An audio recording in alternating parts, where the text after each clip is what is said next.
días a todas las compañeras y a todos los compañeros y amigos presentes, a los magistrados y funcionarios y vecinos que comparten este debate por esta mirada hacia la justicia. La verdad que como trabajador judicial agradezco especialmente a Julio Arac, al Ministerio de Justicia, por la invitación, y a Franco, que nos siguió de cerca, y a las chicas del equipo que han trabajado muchísimo para asegurar que tuviéramos y brindarnos todas las posibilidades de llegar. Así que muy reconocido desde la Federación Judicial por esta invitación.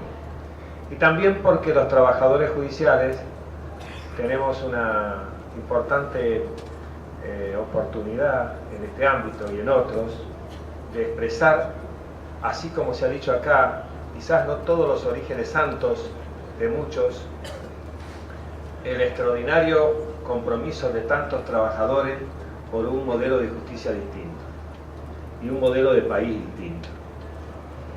Esto no está dicho aquí en lo que he escrito, pero sí quiero hacer referencia que muchos compañeros míos, con los cuales compartí, de la justicia federal, de la justicia de la provincia de Buenos Aires y de varios poderes judiciales, en el año 75-76 fueron detenidos, desaparecidos,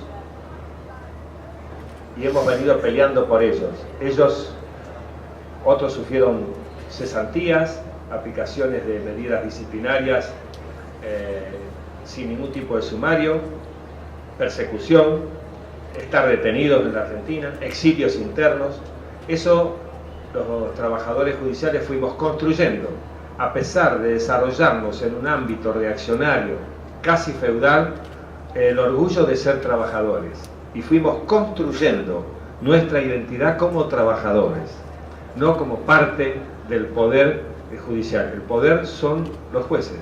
Nosotros somos los trabajadores de ese poder, y en ese marco es que reivindico esas hermosas historias de vida de compañeras y compañeros que dieron la vida por otro modelo, por otra sociedad, por un mundo sin explotados ni explotadores.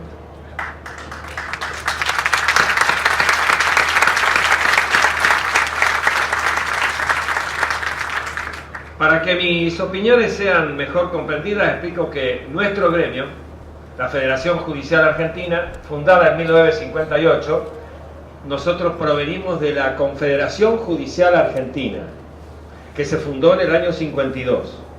Pero la intolerancia política y la dictadura de la Libertadora del 55 hizo que desaparecieran una cantidad de organizaciones sindicales, entre ellas la nuestra. Esos mismos compañeros disimularon las posibilidades de funcionamiento y en el 55 fundaron la Federación Judicial Argentina.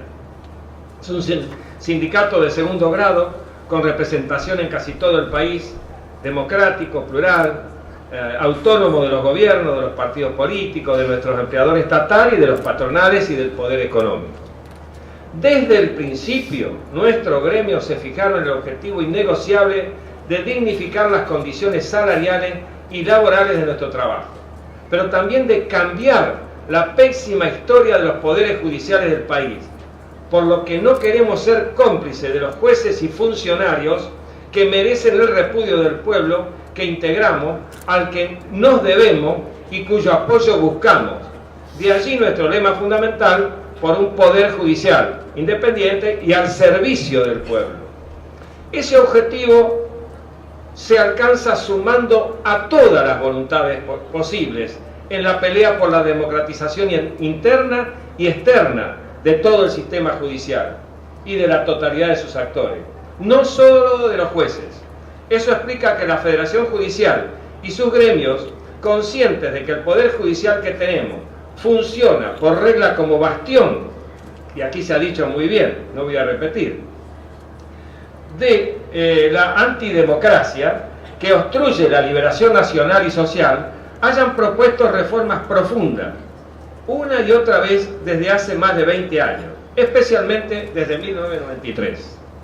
con el invariable propósito de lograr la creciente participación popular en toda la actividad judicial e impedir reformas neoliberales y la designación elitista de corruptos, reaccionarios como jueces y funcionarios en todo el país.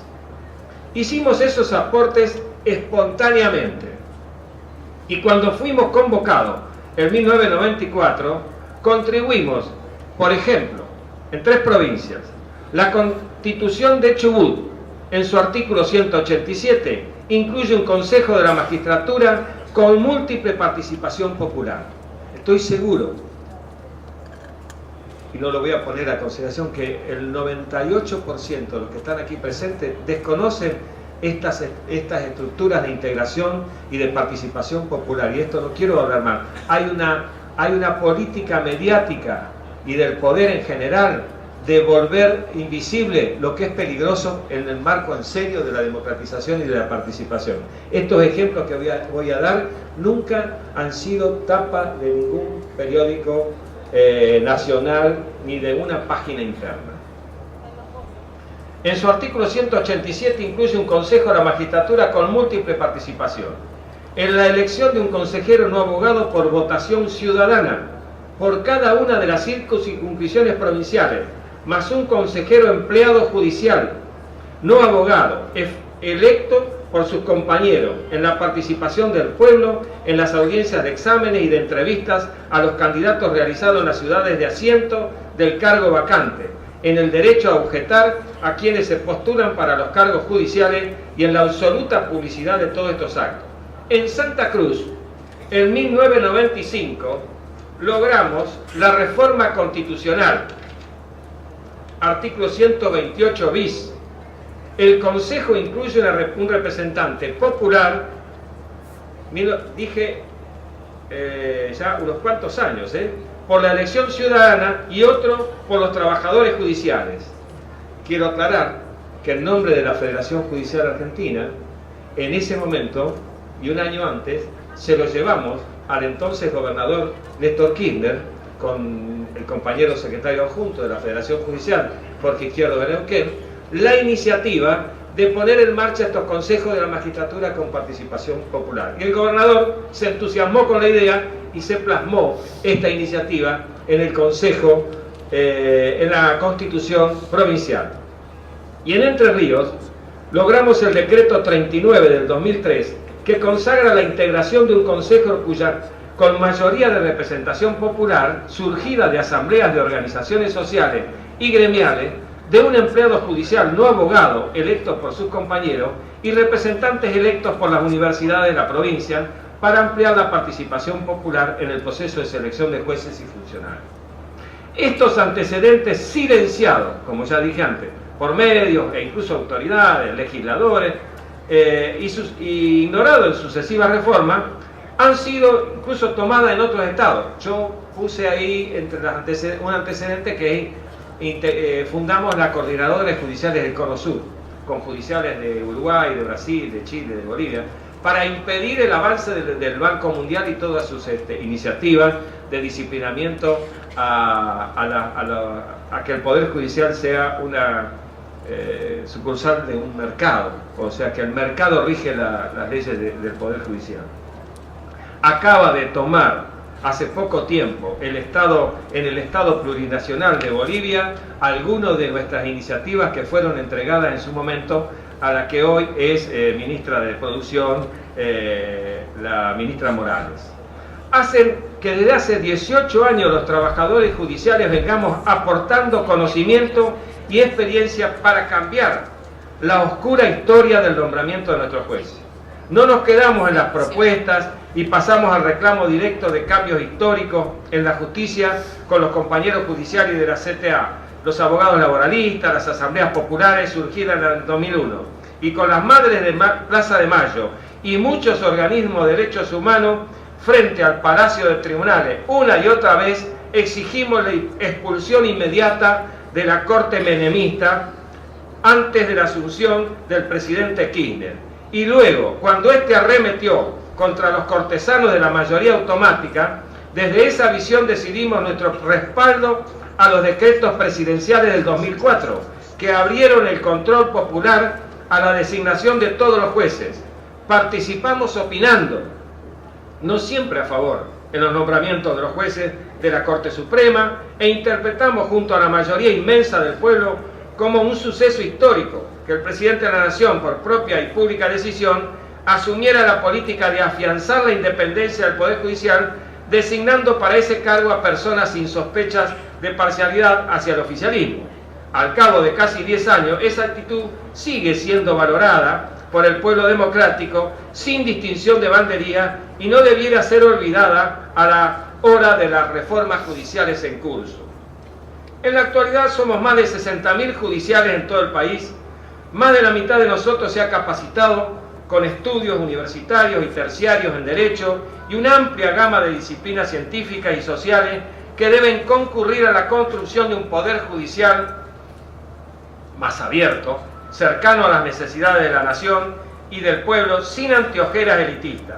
Digo esto no en tono de reproche, sino para explicar las raíces de nuestras opiniones y para suscitar el debate sobre si esto es lógico, razonable y justo, no dar lugar a que se mantiene nuestro potencial humano que, ejercitando su libertad sindical, reivindicando la conquista de un poder judicial que merezca la confianza del pueblo, y también para celebrar que al fin hoy hayamos sido convocados.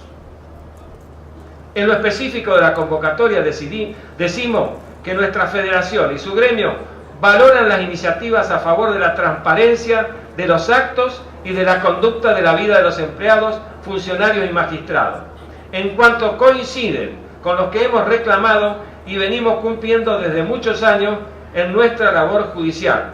Por eso la diputada decía, es así. En muchas justicias provinciales, muchos poderes judiciales provinciales, hoy el acceso a la justicia es por examen y nuestras organizaciones de base son las que han empujado que haya concursos para ingresar. Incluso hay empleados judiciales que participan, como en Neuquén, en la selección de los ingresantes.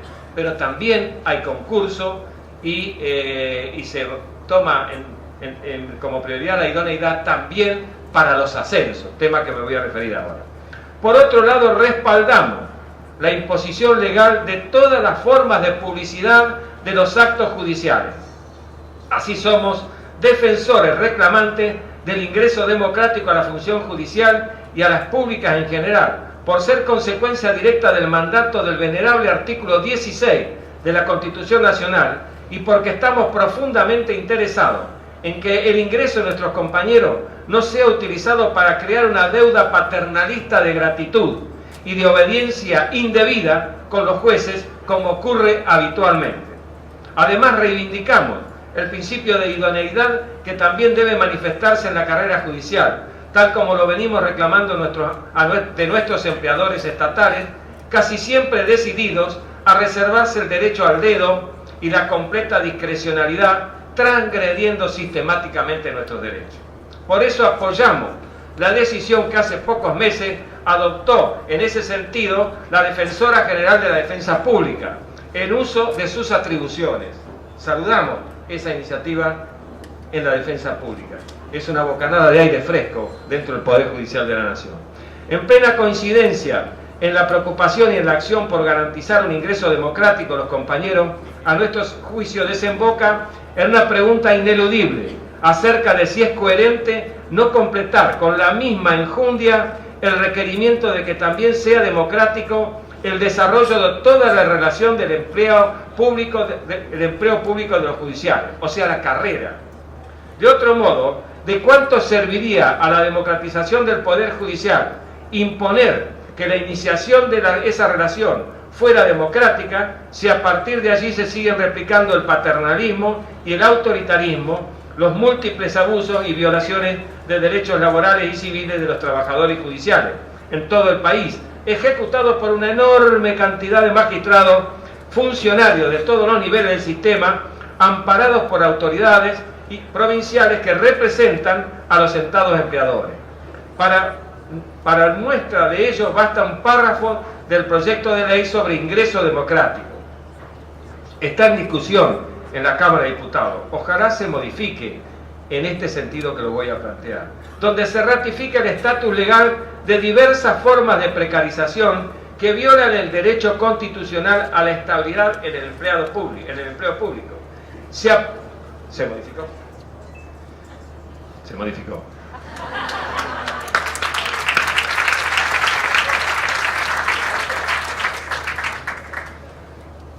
Siguiendo los consejos del Banco Mundial, ¿por qué insistimos en esto? Miren, la Corte esta, elegida en un marco democrático, ha sacado una acordada el año pasado diciendo que los secretarios de juzgados y tribunales no adquieren derecho a reclamar estabilidad sino luego de 10 años trabajando como contratados en el Poder Judicial.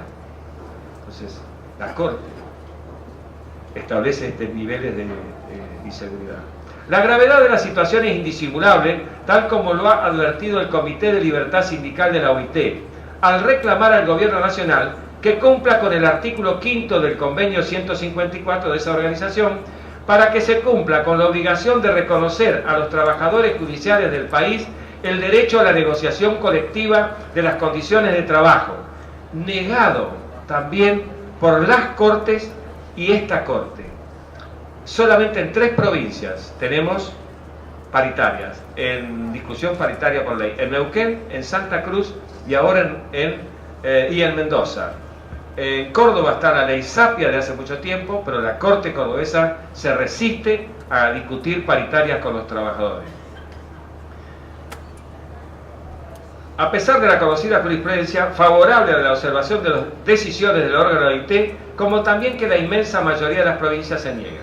Para nuestra fortuna no se requieren reformas legales para alcanzar aquella coherencia, porque bastaría con aplicar las múltiples normas constitucionales de derecho internacional o federal que establecen de manera irrefutable que tales abusos de derechos humanos laborales propios del neoliberalismo al que tanto se dicen repudiar están viciados de nulidad e inconstitucionalidad absoluta.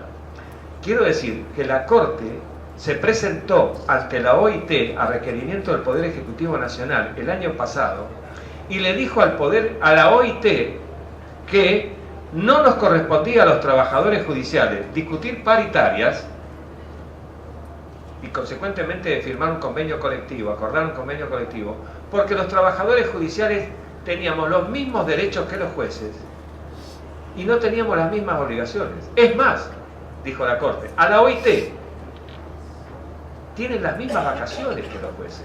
¿Cómo van a ya tienen todo? ¿Para qué quieren discutir más si tienen todo? Eso lo firmó esta Corte.